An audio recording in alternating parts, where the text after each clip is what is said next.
Escuchando el comentario de Michelle, que cubrió varios aspectos, decía en una de sus afirmaciones que no se justifica que un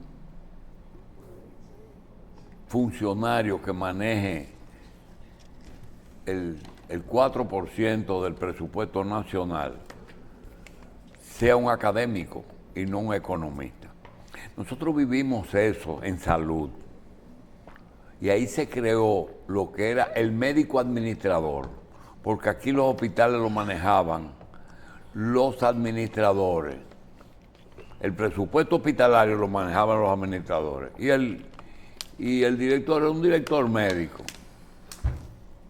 que fijaba los servicios, tú estás de servicio hoy, mañana, no hacía nada. Realmente existen políticos que son administradores, pero es un desperdicio, no los utilizan.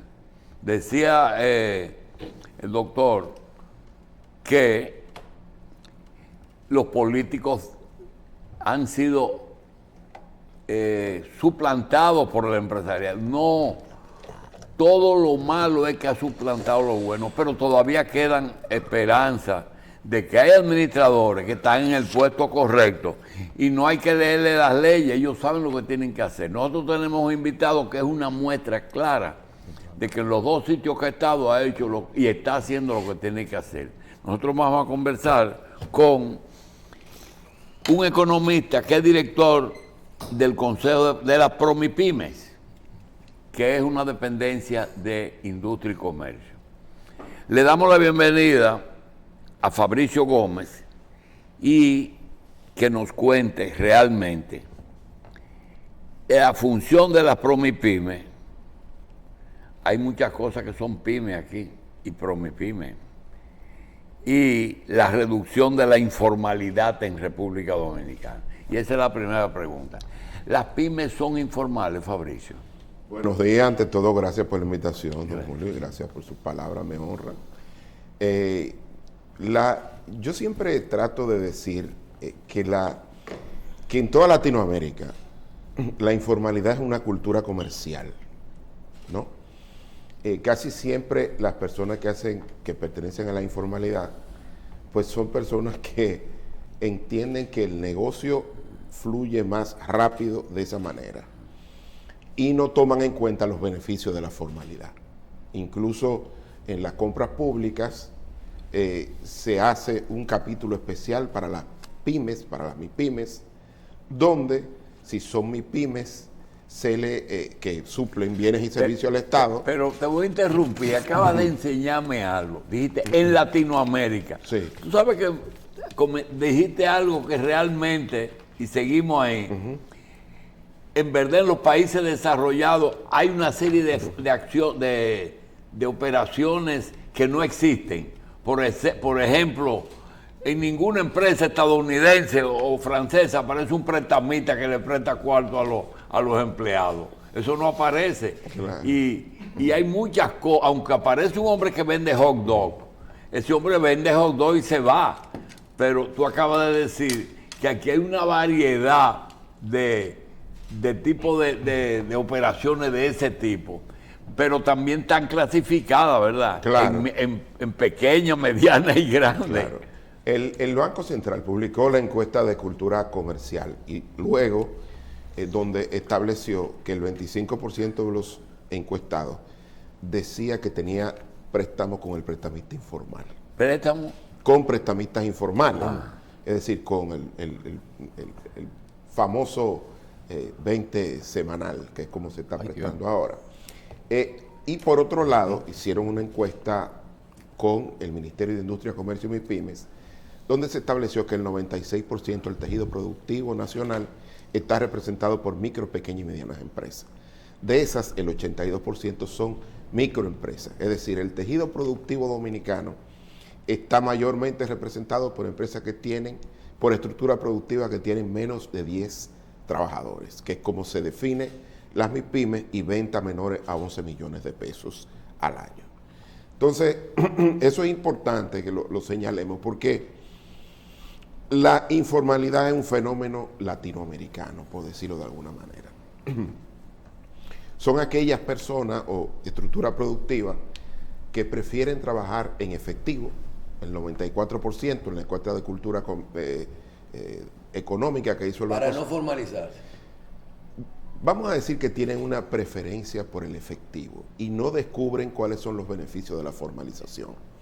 En nuestro país, cuando hemos hecho encuestas, una de las barreras a la formalización tiene que ver con el tema impositivo, con los anticipos. Cuando se le pregunta a los microempresarios, ¿y por qué no te formalizas?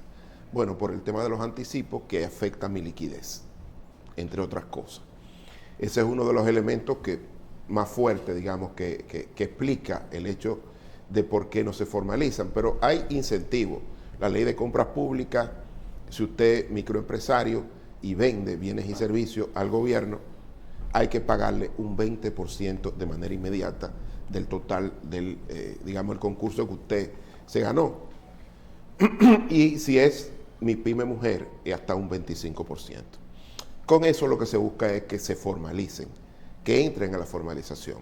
Por eso la formalización tiene costos, pero también tiene beneficios.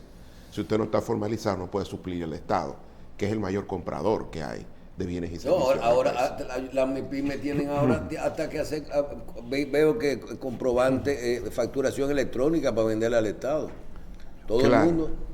Esos son procesos, pero mira, uno de los elementos, y nosotros que en ProMIPYME ofrecemos servicios no financieros, el tema aquí tiene que ver con una cultura económica y comercial. La mayoría de microempresarios, cuando en sus primeros experimentos, fracasan, no porque no sepan del rubro en el que están.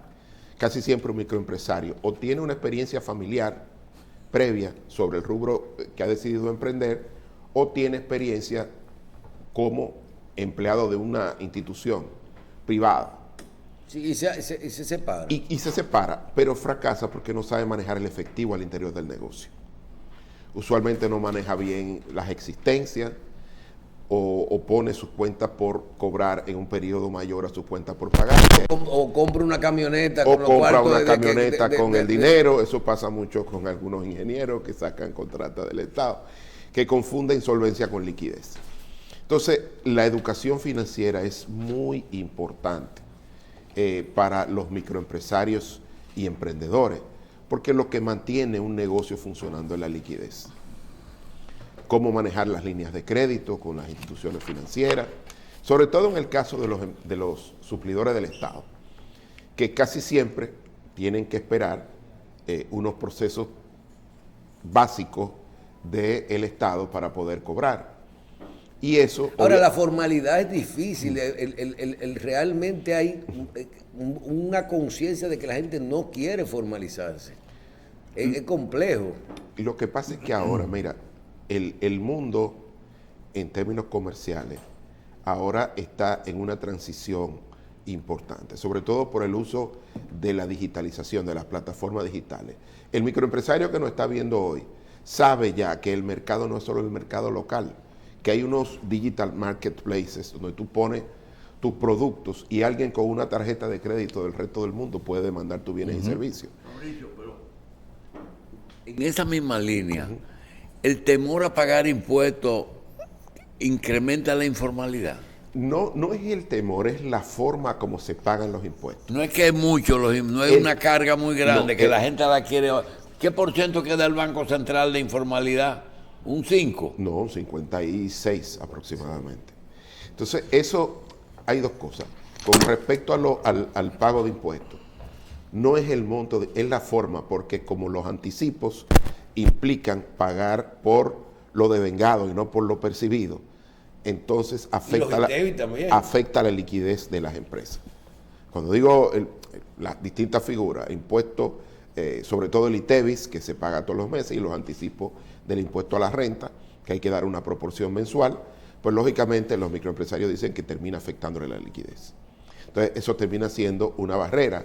Incluso en otros países hay otras formas de que los microempresarios puedan pagar. ¿Qué acciones hace Promipyme para poder lograr disminuir la informalidad? Acciones puntuales. Mira, junto con el Ministerio de Industria, Comercio y MIPYME, porque nosotros, hay que decir que la política MIPYME la diseña el Ministerio de Industria, Comercio y MIPYMES. Nosotros solamente estamos en servicios financieros y no financieros. Incluso para tener una certificación de MIPYME, ya de manera digital usted puede entrar a la página del Ministerio de Industria y Comercio y ya tiene una certificación de MIPYME. Esa certificación le permite, cuando usted va a hacer su periodo del Estado, que se le pueda pagar este 20%, si es MIPYME normal, y si es MIPYME mujer, este 25%, inmediatamente firma el contrato. No, y también hay porcentaje de cada obra que debe de ser asignada, de las compras asignado a estas instituciones. Un porcentaje importante. Entonces, que de las cosas que estábamos hablando esta mañana de la ley de compra nueva, tú sabes que se dio mucho el caso, doctor Espinosa y licenciado, que lo estábamos viendo. Cuando aquí un grupo de empresas que le vendían al Estado vieron que a las MIPYME y MIPYME mujeres se le asignan cuotas de las ventas. Sí. ¿Y qué hicieron? Crearon 4 empresas con 4 mujeres, 4 empresas con MIPYME y 4 de esos. En la ley actual eso no está prohibido. Se solaparon, digamos. Se solapan. Y dijo, pero yo puedo coger el presupuesto, una MIPYME mujer con mi esposa, una MIPYME, y crearon 10 compañías porque tienen su tope. Eso, pero en la ley nueva sí eso está, ya está, pero eso no es un pecado ahora mismo. Sí, lo que hay que decir, mire, la ley nueva, aprovecho la oportunidad, nosotros tuvimos el privilegio, por decirlo de alguna manera, de ir a la Procuraduría General de la República, todas las instituciones adscritas al Ministerio de Industria y Comercio, encabezado por el ministro, y recibimos una charla de la magistrada Jenny Berenice y del director de compras y contrataciones respecto de la relación entre la ley de compras y contrataciones y el nuevo Código Penal que entra en el año 2026. Aprovecho verdad, toda la explicación que diste, interesante, sobre todo ojalá todos los funcionarios tengamos la oportunidad de aprender, porque cuando hay cambios estructurales, sobre todo en leyes, al principio es un proceso de aprendizaje. Por eso se le da casi siempre, y aquí tengo un jurista, ¿verdad? Siempre se le da a las leyes un periodo que se entiende que es un periodo donde los funcionarios van a aprender cómo funciona, porque hay ciertas complejidades. La gestión pública, siempre lo digo, es más compleja que la gestión privada. La gestión pública, más allá de si debajo de la línea te da azul o rojo, eso no significa que no se desarrolle un proyecto. En el sector privado, cuando por debajo de la línea te da en rojo, automáticamente se ve un proyecto con VAR negativo y tú lo pospones, no lo hace en el punto.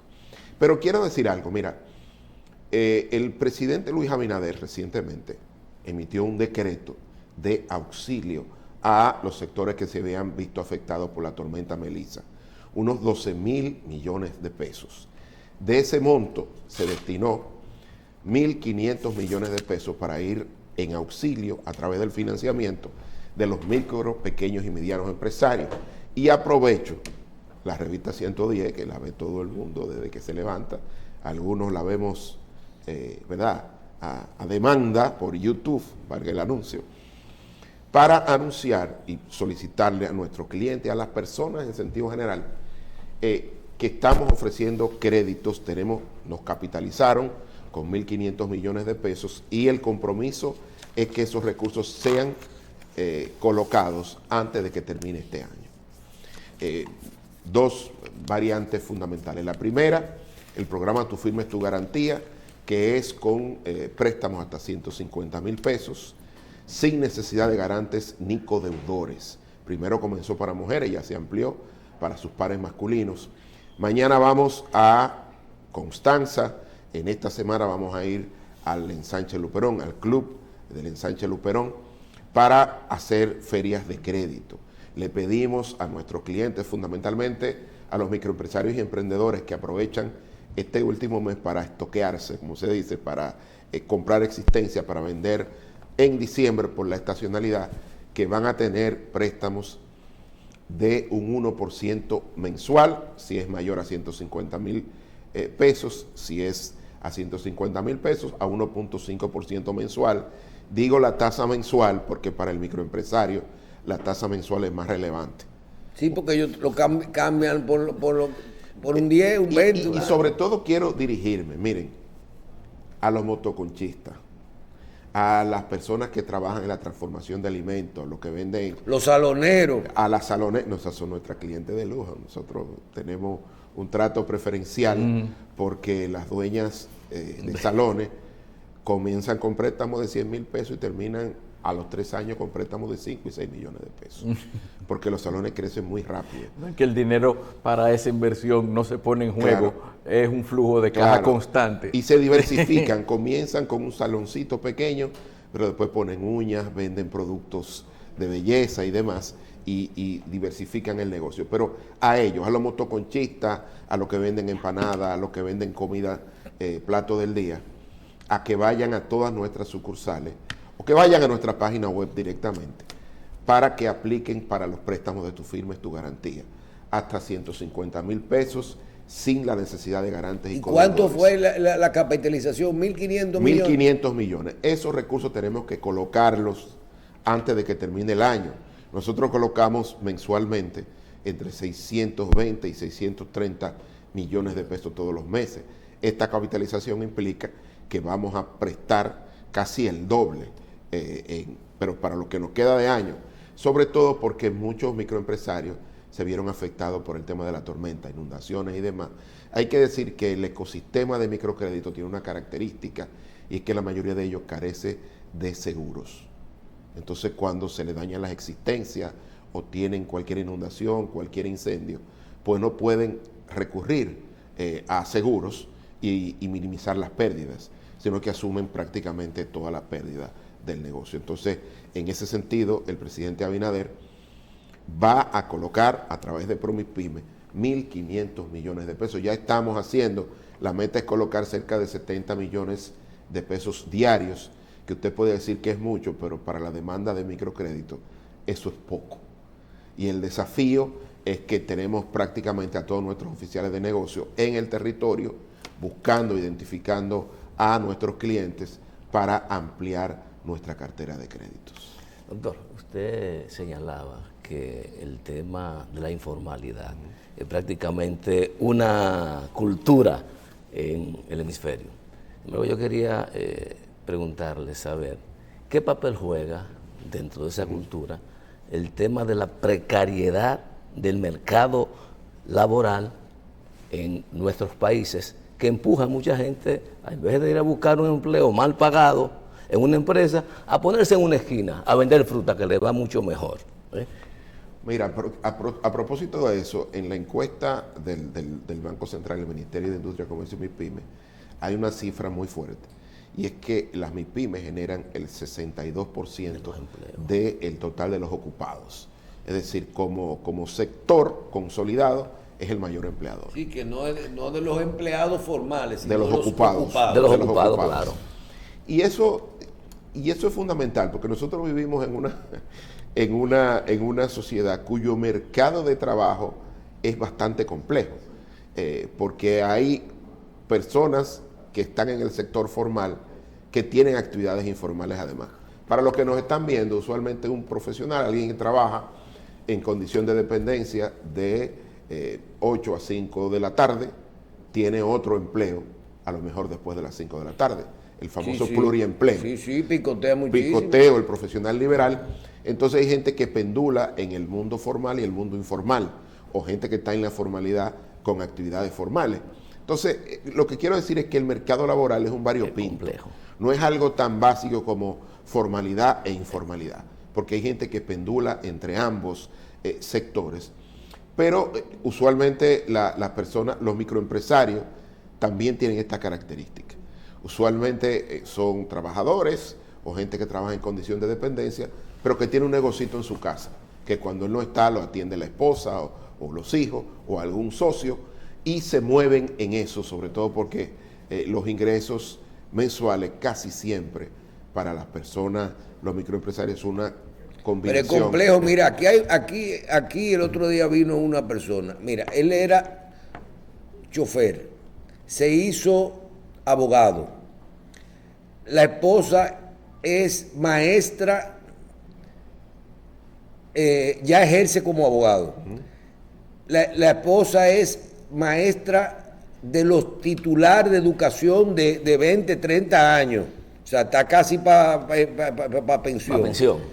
Pero en las hijas profesionales o estudiando fajá, pero en la casa hay un colmado y un billar. ¿Tú me estás entendiendo? Y el que llega tiene que atender la cosa esa, y ese sí está informal. Bueno, ese es un potencial cliente nuestro. Ojalá vaya a una de nuestras oficinas. Estamos en la mejor disposición de financiar sus actividades comerciales, porque al final de lo que se trata aquí es de mejorar la capacidad productiva de los microempresarios y emprendedores en sentido general. Nosotros somos una economía pequeña abierta al mundo.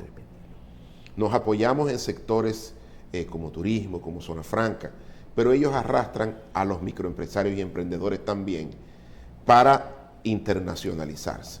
Es decir, junto con el Ministerio de Industria, Comercio y MIPYMES, estamos trabajando con el tema de convertir sobre todo a mujeres en exportadoras, con mi amiga Viviana Ribeiro, que está haciendo un magnífico trabajo. ¿Qué hacemos? Ellos identificamos cuáles son las mujeres que trabajan en el área de belleza. Aquí hay mujeres que están haciendo productos de belleza. Entonces, como son productos étnicos en Estados Unidos, en Europa, cuando un dominicano o una dominicana, en este caso en el exterior, ve un producto hecho en República Dominicana con la banderita, va a estar dispuesta a pagar un mayor precio que el que paga por su competencia de otro origen. Y lógicamente aquí estamos cada vez viendo más muchas mujeres en el mundo de las cremas, del champú, del rinse y demás, que están comenzando ya a cumplir con las barreras sanitarias y fitosanitarias que les permiten exportar estos productos.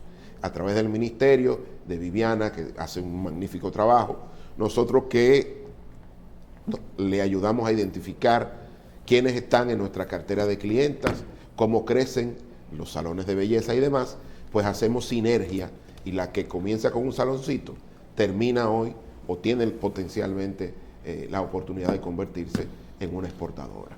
Entonces, lo que quiero decir es que a veces el análisis, y desde el punto de vista de lo que hacemos gestión pública, nosotros vamos con una idea, pero nos damos cuenta que la realidad nos cambia radicalmente lo que estamos viendo. Y lo digo como académico, nosotros en Promipyme tenemos un departamento de estudios económicos y nos hemos dado cuenta de muchísimas cosas, entre ellos dos fundamentales. Descubrimos que en el caso de las mujeres todavía permanece un elemento de carácter cultural. Es decir, las mujeres tienen menores oportunidades de acceder al crédito, incluso en el ecosistema de microcrédito, que es donde tienen una mayor participación. Nosotros hicimos una investigación donde corregíamos por covariables estructurales, por el tamaño, por dónde estaba la empresa y si estaba dirigida por una mujer, y nos dimos cuenta que corrigiendo por esas variables todavía habían brechas de acceso al financiamiento. Y eso tenía que ver con que, si bien era cierto, había políticas como WeFinance y políticas que estamos llevando nosotros para incluir financieramente a las mujeres, para asegurar el crecimiento económico de largo plazo, para las instituciones financieras, la lectura que tienen de las mujeres es que no son buenas clientas porque no se arriesgan tanto como sus pares masculinos. Entonces, pudiendo tener oportunidad de tomar créditos por 100, son más conservadoras y toman créditos por 60 o por 50. Entonces, usualmente el sistema financiero también ve como buen cliente o como un cliente apetecible aquel que se arriesga, aquel que tiene mayor voracidad por el riesgo, porque lógicamente por cliente tiene una mayor retorno, una mayor rentabilidad para la institución financiera. Otro hallazgo, que eso explica un poco por qué el presidente nos capitalizó con 1.500 millones de pesos para colocarlos antes de que termine el año, es que cuando medimos la sensibilidad de colocar un peso en el ecosistema de microcrédito versus un peso en el ecosistema financiero formal, en el corto plazo la sensibilidad del crecimiento económico sobre el microcrédito es mayor. Entonces, y esto es un llamado, sobre todo para que así como capitalizaron a Promipyme y que ojalá se repita y crezca, también se mire más y mejor al ecosistema de microcrédito. No solo a Promipyme, que es una institución pública, estoy hablando de las otras que participan, ADEMI, Banfondesa, ADOPEN y la Fundación Dominicana de Desarrollo y demás, porque el crecimiento económico es más sensible al financiamiento a las MIPYMES en el corto plazo, que al financiamiento a las grandes empresas a través del sistema financiero formal. Digamos que el reto de la formalidad está latente y presente. Yo quiero saber su opinión. Esto tiene más que ver con el aspecto de la potencial reforma fiscal y con el modelo económico y la fiscalidad nuestra. Primero, ha habido propuestas tendentes a lograr un primer paso para contribuir a la formalización estableciendo un monotributo. Un monotributo. Sí, ver su apreciación sobre ese aspecto. Y segundo, ¿qué piensa usted que debiéramos mejorar como país en el aspecto vinculado al gasto fiscal, mejor dicho, a las exenciones fiscales, para que tengan mayor impacto en la República Dominicana? Mira, lo primero que hay que decir es que uno no puede, una estructura fiscal, uno no puede mirarla figura por figura. Aquí el todo es más que la suma de las partes. Sobre todo, nosotros tenemos una estructura fiscal que las exenciones afectan la capacidad recaudatoria. Es decir, cuando uno ve lo que se va en las dos figuras fundamentales, como el ITEVIS y el impuesto a la renta, pues nos damos cuenta que hay que hacer un enorme esfuerzo para poder recaudar, dadas las exenciones. Porque esto yo siempre lo explicaba en las aulas, que eso es como alguien que tiene un recipiente que va a sacar agua del mar para echarla en un recipiente y ese recipiente tiene muchos agujeros. Los agujeros son las exenciones. Entonces tú tienes que hacer un mayor esfuerzo para poder llenar el recipiente, es decir, recaudar, porque lo que utiliza para trasvasijar el agua está pinchado por las exenciones. Entonces, cuando se piense en una modificación de la estructura tributaria, sí, pero también hay que mirarla de manera integral. No, yo no estoy haciendo un juicio de valor. Estoy haciendo el esfuerzo recaudatorio que hay que hacer para cumplir con las metas fiscales, que sobre todo de recaudación, que todos los días crecen, o sea, todos los años crecen de manera nominal, es decir, el producto más la inflación, que es usualmente lo que se hace. Y no mirar la figura por figura, porque hay que ver cómo las cosas funcionan. Recaudar debe ser una de las actividades más complejas en nuestro país, sobre todo porque hay una cultura del efectivo. El propio Banco Central en esa encuesta de cultura financiera dice que el 94% de los microempresarios prefiere operaciones en efectivo. Entonces eso complejiza un poco más el hecho de las recaudaciones, porque casi siempre o una parte importante de las operaciones en efectivo no se registran. Entonces es mucho más difícil, y a la hora de que se ve cómo crecen los sectores y se compara con la recaudación, casi siempre hay un rezago importante que la recaudación no completa, por decirlo de alguna manera. Pero hay que mirarlo de manera integral. Ojalá cuando se haga la reforma, digamos que se quede y sea un acuerdo del sector de los partidos políticos y el sector productivo nacional, y que se quede ahí, que la próxima, a quien le toque dirigir el Estado, pues tenga la oportunidad de que esa reforma se apruebe. Lo estoy diciendo ya de manera como profesor en pausa, porque tiene costo político la reforma. Y en Latinoamérica hemos visto que tú puedes hacer la reforma teóricamente perfecta, pero si no está en el momento político adecuado, la cura puede salir peor que la enfermedad. Entonces es importante, porque esto es economía política pura. Esto no es tan simple como que 2 y 2 son 4.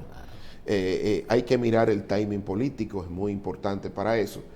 sobre todo por los casos que han pasado recientemente o que pasaron hace poco en Colombia, lo que pasó en Chile a propósito de las elecciones de ayer, con todo el conflicto que hubo. Y hay que ver, porque de verdad, nadie se libra de la muerte y de los impuestos, pero no todo el mundo está dispuesto a pagarlo, o los sectores, en un momento determinado.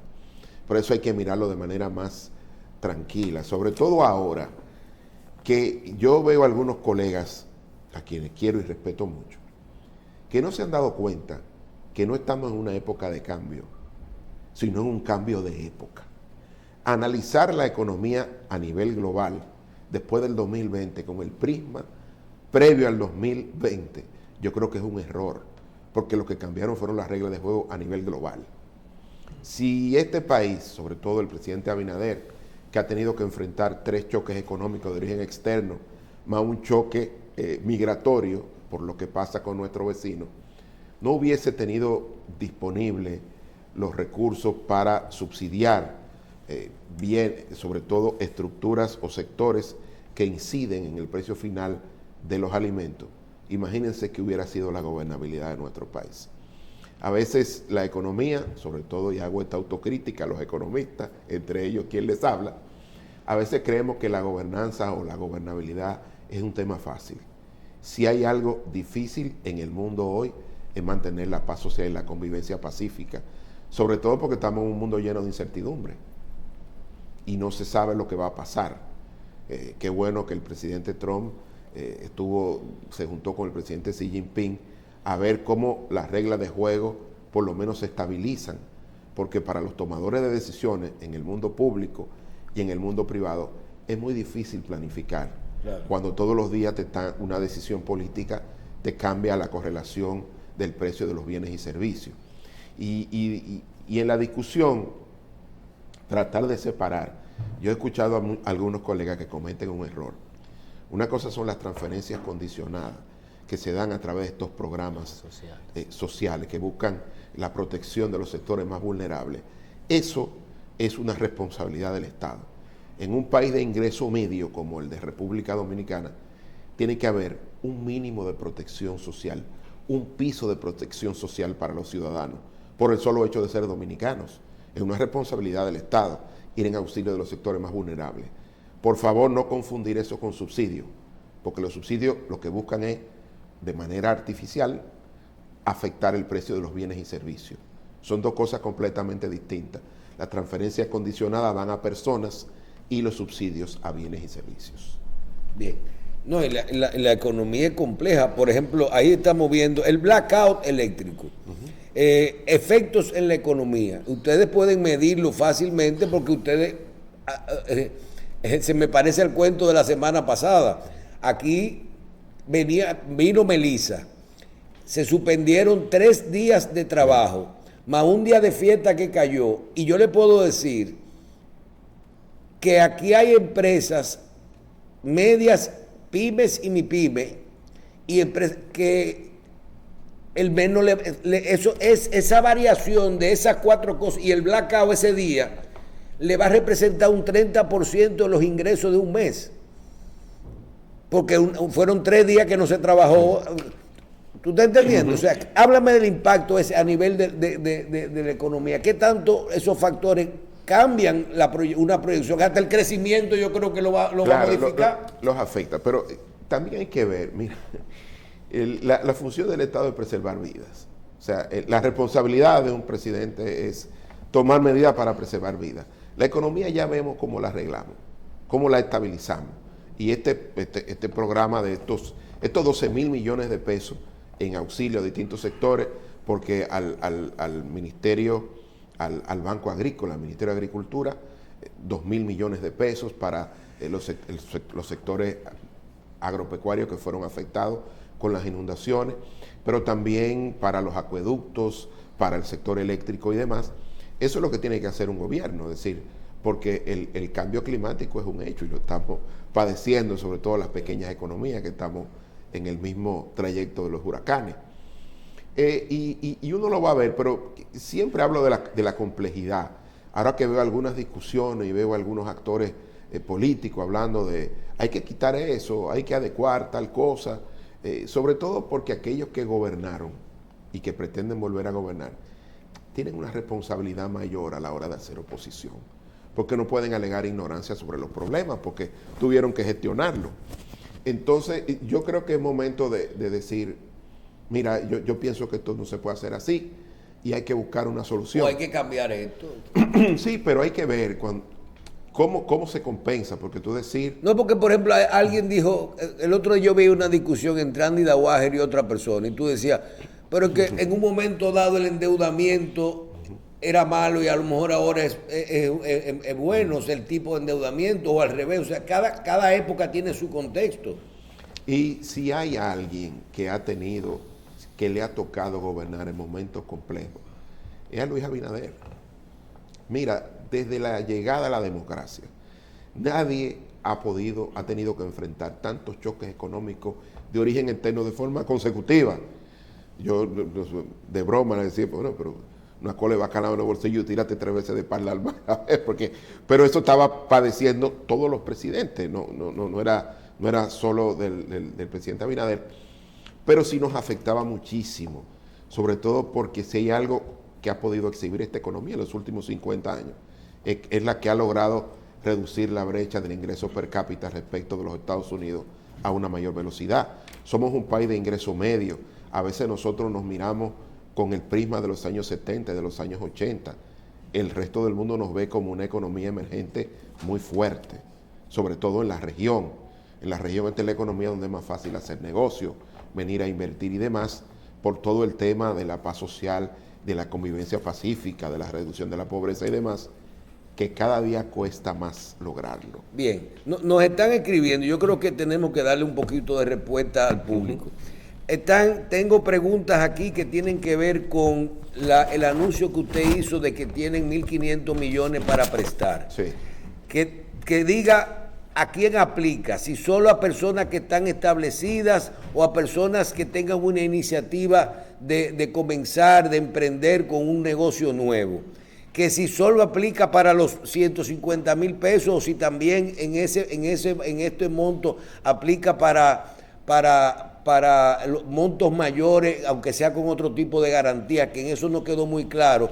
Y si todos esos recursos se van a entregar antes de terminar el año. Así es. Porque que sea un poco más explícito en eso, inclusive los plazos de esos financiamientos, hasta dónde son y todo eso. Ok, vamos por partes. Mira, hay, digamos, la forma más fácil de entrar, sobre todo aquellos que no tienen historial crediticio o que quieren emprender un negocio, es a través de tu firma y tu garantía hasta 150,000 pesos, sin necesidad de garante ni codeudor. Ni de tener negocio. Eso es a sola firma. Yo quiero comprar una computadora para yo manejar redes sociales. A ver. Usted lo llena y ya usted consigue. Claro, pero ojalá que documenten alguna actividad comercial para que no se confunda, porque nosotros vamos en apoyo al tejido productivo. Para protección social hay programas que el gobierno hace de manera eficiente a través de la transferencia condicionada. No queremos que se confundan las cosas. Pero tenemos préstamos hasta 500,000 pesos con garantía solidaria, de 500,000 pesos a 6 millones de pesos con, en este caso, con pagaré notarial, y de 6 millones de pesos hasta 10 millones de pesos con garantía hipotecaria. Eso, lo digo que tú firmes tu garantía lo más rápido para el que lo quiere, sobre todo para motoconchistas, para las personas que están trabajando. El que tiene un historial aplica. El plazo de pago, los plazos. Usualmente son préstamos, el microcrédito tiene préstamos entre 2 y 3 años en términos promedio. Porque el microcrédito, pero los préstamos más grandes creo que llegan a 6 años. Pueden llegar hasta 4 años, que es lo que trabajamos. Usualmente, mira qué pasa en los micro, pequeños y medianos empresarios, que su rotación es muy alta. Entonces terminan pagando los préstamos incluso con anterioridad para volver a ampliar su capacidad crediticia. Casi siempre cuando vemos a alguien que toma 2 o 3 millones de pesos, lo que hace es que paga antes, porque en Promipyme tenemos una facilidad que es que cuando usted ha pagado la mitad del préstamo tiene la oportunidad de ampliar su capacidad crediticia.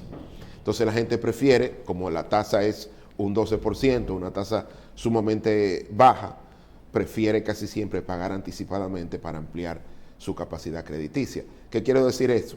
Que el que tiene un préstamo de 1 millón paga rápidamente hasta 500,000 pesos para tomar crédito por 1,5 millones, por ejemplo. Entonces amplía su capacidad crediticia con una lo tasa salda de fácil, forma anticipada. Casi siempre. Por eso prefieren préstamos de plazos más cortos que de plazos más largos.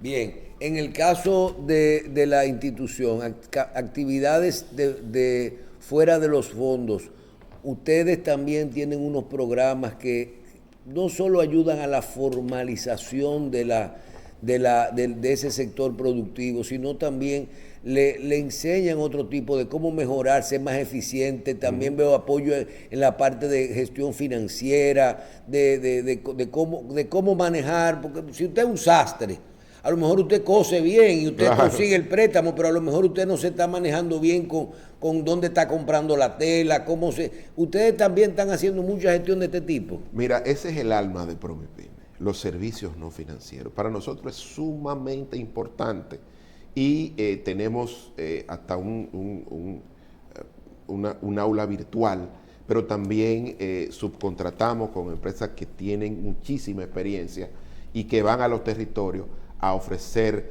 capacitación respecto de, como tú dices, el manejo financiero, manejo de capital de trabajo, de existencias y demás.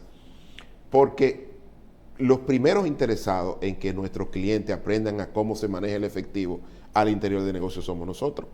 Es decir, si alguien se capacita en servicios no financieros, es altamente probable que el negocio tenga una sobrevivencia mayor. Y que no fracase de manera inmediata. Por eso siempre digo, la educación financiera es el alma de Promipyme y el arma con el cual podemos atraer de manera más sostenida a los clientes para ofrecerles servicio financiero. Incluso cuando damos este tipo de servicios financieros que terminan estas capacitaciones, les decimos, mire, ya usted está en capacidad de ser cliente nuestra. Vaya a tomar un préstamo de Tu Firma Tu Garantía. Si no tiene historial, si tiene historial de crédito, pues puede acceder a un crédito de un monto mayor. Entonces, aprovecho esa pregunta para decir que los servicios no financieros son el alma fundamental de la política de financiamiento de Promipyme. Bien, yo quiero agradecer al licenciado Fabricio Gómez Mazara y decirle que la revista 110, estábamos el mes pasado en el mes de promoción de la prevención del cáncer de mama con las mujeres, y era un proyecto bonito y aquí se encargaron de que les regalábamos un pin a todas las mujeres que venían, a todos los invitados que venían, un pin para la prevención del cáncer.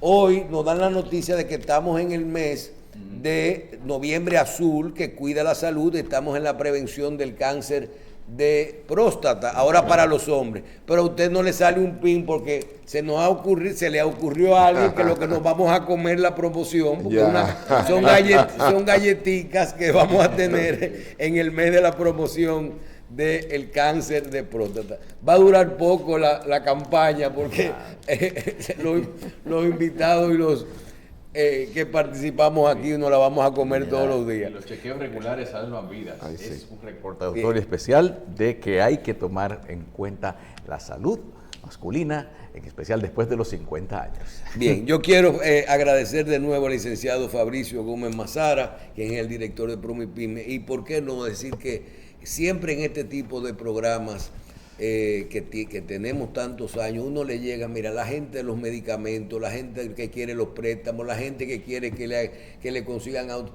muchísimas cosas que nos llegan. Y de las instituciones que siempre están sonando y que siempre quieren cosas, no hay gente pidiendo nada. El que va a Promipyme recibe sus recursos y no hay gente gritando que solicitan que no me dieron, que no hay. Cuando hay pocas denuncias de todo eso, realmente tenemos que felicitarlo en este momento porque Promipyme está tranquilo. Gracias, licenciado, por todo esto.